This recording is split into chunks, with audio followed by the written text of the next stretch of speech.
sekarang kita lagi ada di sebuah tempat yang namanya Waduk Klampis. Jadi di sini kita akan menjelaskan dan meneliti sebuah tanaman morfologi.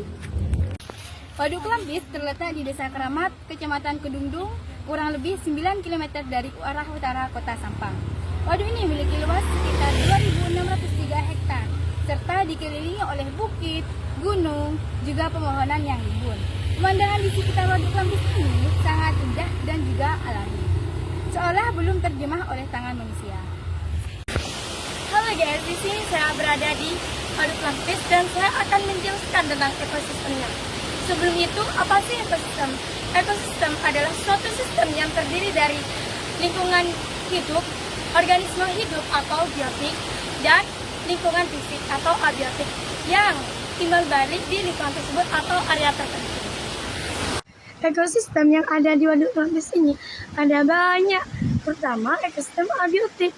Ada air, cahaya matahari, sedangkan ekosistem biotiknya ada tumbuh-tumbuhan.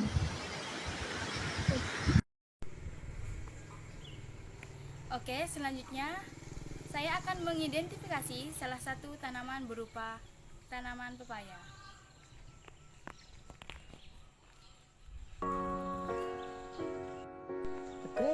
Pepaya merupakan tanaman yang berasal dari Meksiko bagian selatan dan bagian utara dari Amerika Selatan. Tanaman ini menyebar ke benua Afrika dan Asia serta India. Dari India, tanaman ini menyebar ke berbagai negara tropis termasuk Indonesia.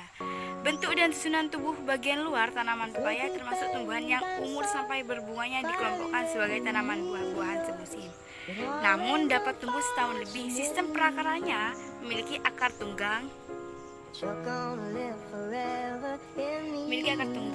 dan akar-akar cabang yang tumbuh mendatar ke semua arah pada kedalaman 1 meter atau lebih, menyebar sekitar 60 sampai 150 cm atau lebih dari pusat batang tanaman. Batang tanaman berbentuk bulat lurus, di bagian tengahnya berongga dan tidak berkayu. Ros-ros batang merupakan tempat melekatnya tangkai daun yang panjang.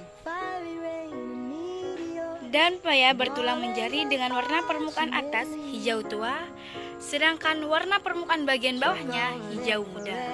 Pohon ini biasanya tidak bercabang, batang bulat berongga, tidak berkayu, terdapat benjolan bekas tangkai daun yang sudah rontok. Daun terkumpul di ujung batang, berbagai menjari buah berbentuk bulat hingga panjang tergantung jenisnya. Buah muda berwarna hijau dan buah tua berwarna kuningan atau jingga. Berongga besar di tengahnya, tangkai buah pendek. Biji berwarna hitam dan diselimuti oleh lapisan tipis.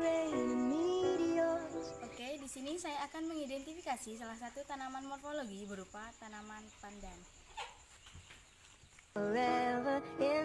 Tanaman pandan tumbuh di daerah tropis dan banyak ditanam di halaman atau di kebun.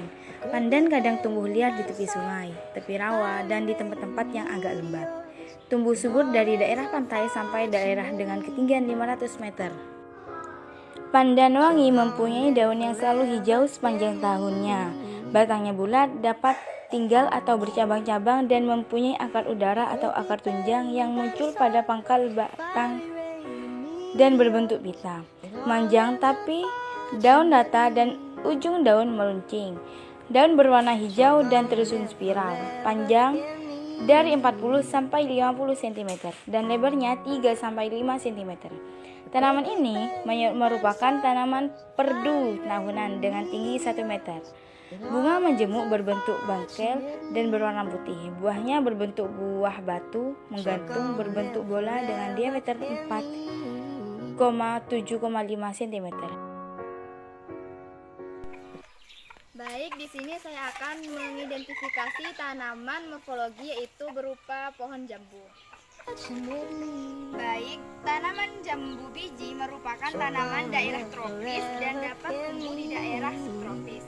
Dengan identifikasi curah hujan berkisar 1000 sampai 2000 mm atau tahun dan dapat tumbuh berkembang serta berbuah dengan optimal pada suhu 23 sampai 8 sampai 22 Jambu biji merupakan tanaman perdu bercabang banyak, tingginya dapat mencapai 3-10 cm. Akar tanaman jambu biji putih adalah akar tunggang. Akar ini sanggup menembus tanah hingga kedalaman 50 cm. Batang tanaman jambu biji putih berstruktur keras, kuat, padat, dan tidak mudah patah. Daun tunggal bertangkai pendek, letak berhadapan, daun muda berambut halus, permukaan atas daun tua licin. Manfaat dari buah jambu. Berkat kandungan nutrisi buah jambu yang cukup banyak, ada beberapa manfaat jambu biji jika dikonsumsi, antara lain yaitu melawan radikal bebas, melancarkan saluran pencernaan, memperkuat daya tahan tubuh, menurunkan tekanan darah dan kolesterol, menjaga kesehatan mata, mencegah diabetes, menjaga kesehatan kulit. Dan buah jambu memiliki vitamin C. Selain vitamin C, buah jambu juga memiliki vitamin A, K. Baik, selanjutnya di sini saya akan mengidentifikasi tumbuhan lumut.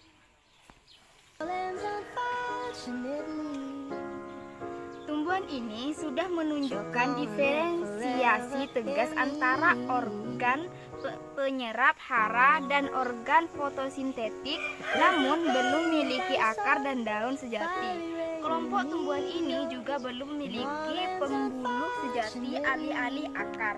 Organ menyerap haranya adalah rhizoid, harafia, serupa akar. Daun tumbuhan lumut dapat berfotosintesis.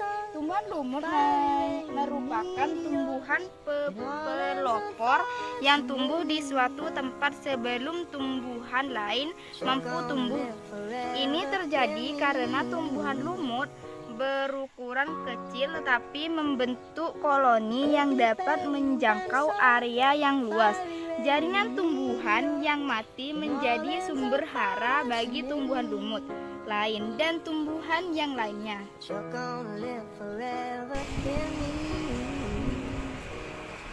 Hai, perkenalkan saya Menakun. Di sini saya akan mengidentifikasikan tumbuhan morfologi berupa tanaman mangga.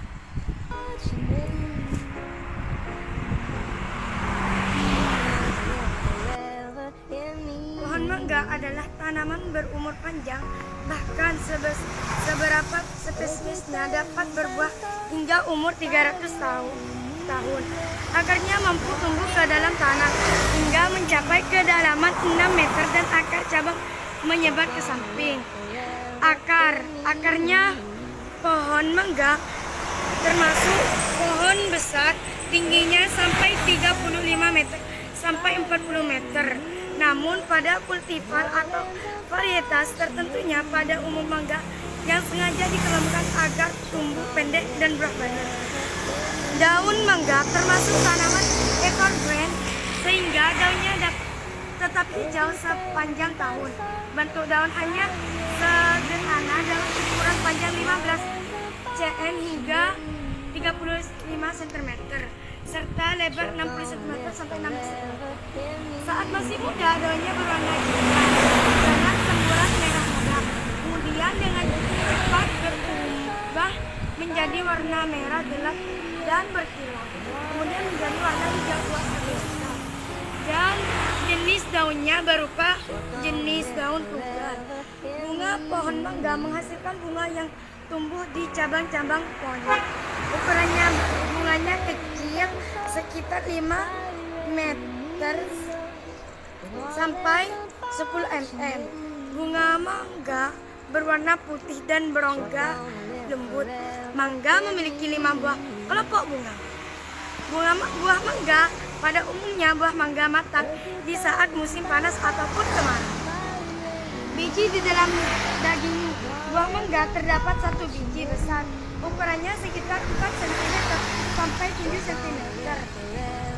Habitat pohon mangga Magival India terdapat Manfaat pohon mangga menjaga kesehatan rambut dan kulit, membantu menurunkan tekanan darah. Mangga bermanfaat untuk kesehatan mata, meredakan sembelit, membantu risiko sakit jantung, menurunkan berat badan. Manfaat mangga untuk kuliner dan masakan: 1. Buah segar, 2. Jus mangga, 3. Mangga olahan. Yang kedua, saya akan mengidentifikasikan tanaman morfologi berupa padi. Padi dengan nama ilmiahnya Oryza sativa L adalah tanaman yang dibudidaya, meski ada juga yang merupakan padi liar. Padi sendiri diduga dimulai dari India atau Indochina, namun dibudidayakan di Indonesia sekitar 1500 SM. Di negara agrasi seperti Cina, India, Bangladesh, dan Indonesia, padi merupakan tanaman utama.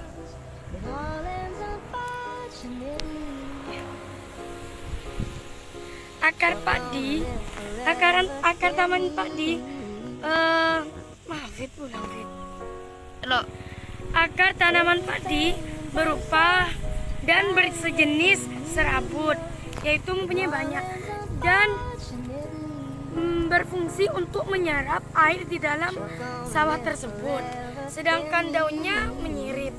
Fungsinya dan terdapat padi. Padi ini sebagai makanan pokok yang menghasilkan beras di Indonesia. Manfaat dari tanaman padi di Indonesia: padi menjadi tanaman pangan utama yang menghasilkan beras. Selain itu, sawah padi juga memiliki peran penting dalam menjaga keseimbangan lingkungan. Sawah padi memiliki banyak manfaat bagi manusia. Pertama, sawah padi merupakan sumber bahan pangan yang murah dan mudah didapatkan. Jadi, di sini saya akan mengidentifikasi tanaman morfologi yang berupa tanaman bunga sepatu. Tanaman bunga sepatu mempunyai batang bulat, berkayu, dan keras. Daunnya tunggal, tepi beringgit, ujung runcing, pangkal tumpul, panjang 10-16 cm dan lebar 5-11 cm, dan mempunyai warna hijau muda dan hijau tua. Bunganya tunggal, berbentuk trompet di ketiak daun, kelopak bentuk lonceng, berbagi 5, hijau kekuningan. Mahkota terdiri dari 15-20 daun mahkota, merah muda, benang sari banyak, tangkai sari merah, kepala sari kuning, putik bentuk tabung merah. Dan mempunyai akar tunggang berwarna coklat muda. Dan mempunyai buah kecil lonjong, diameter kurang lebih 4 mm, masih muda putih, setelah tua berwarna coklat, dan bijinya pipih dan putih.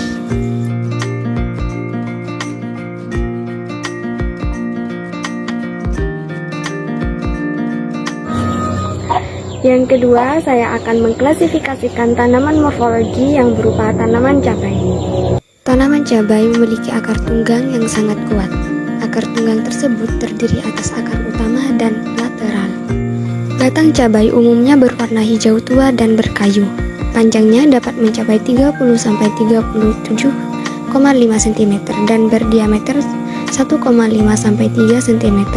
Sementara itu, panjang cabangnya sekitar 5-7 cm dengan diameter sekitar 0,5-1 cm. Di daerah percabangan terdapat banyak tangkai daun dan daun.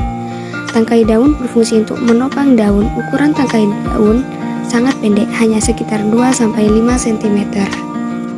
Tanaman cabai memiliki daun tunggal. Daun tersebut muncul di tunas-tunas samping secara berurutan. Di batang utama yang tersusun spiral, umumnya daun cabai berwarna hijau hingga hijau tua.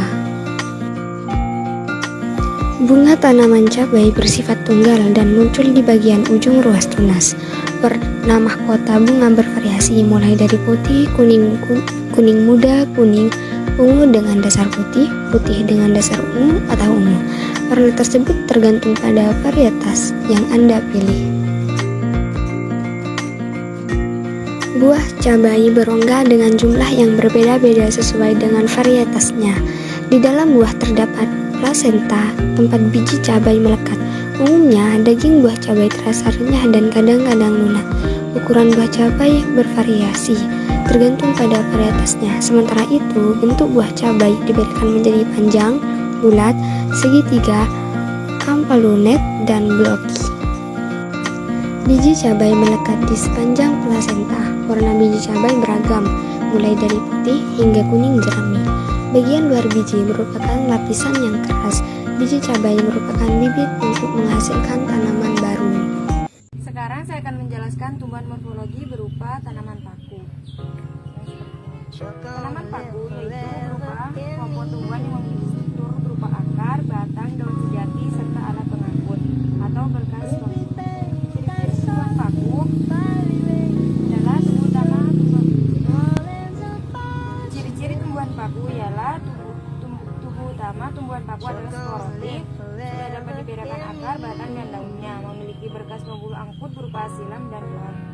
Jenis tumbuhan paku yaitu adalah berdasarkan bentuk dan ukuran spora, berdasarkan ukuran daun, berdasarkan fungsi daun, berdasarkan susunan daun dan sporangium. Baik, sekarang saya akan menjelaskan tentang tumbuhan morfologi yaitu berupa tanaman pisang. Pisang merupakan tanaman yang tidak bercabang dan digolongkan dengan tema monokotil. Batangnya yang membentuk pohon merupakan batang semu. Dan juga pohon pisang mempunyai batang yang tingginya mencapai 2-8 meter. Tergantung pada variasi kondisi dan memiliki bonggol yang pendek. Bonggol memiliki mata tunas dengan menghasilkan rizom pendek dan akar dekat pohon induk. Batangnya merupakan batang semu yang ternyata berupa lembaran yang saling empat tindih dengan daun baru dan akhirnya baru muncul di bagian tengah. Di sini saya akan mengidentifikasi tentang tanaman lidah mertua. Jadi tanaman ini merupakan sejenis herba yang tidak berbatang dan mempunyai rimpang tegak dan kuat. Daun tanaman lidah mertua ini berwarna hijau atau berbarik-barik kuning. Panjang daun dari tanaman ini dapat mencapai 1,75 meter. Lidah mertua berasal dari Afrika tropis di bagian Nigeria Timur dan menyebar hingga ke Indonesia, terutama Pulau Jawa. Tanaman ini dapat ditemui dari dataran rendah hingga ketinggian 1-1000 meter. Tanaman yang kedua yaitu tanaman ini merupakan tanaman tahunan, yaitu berbatang kecil dan berdaun lebar. Bagian tanaman ini terdiri dari buah.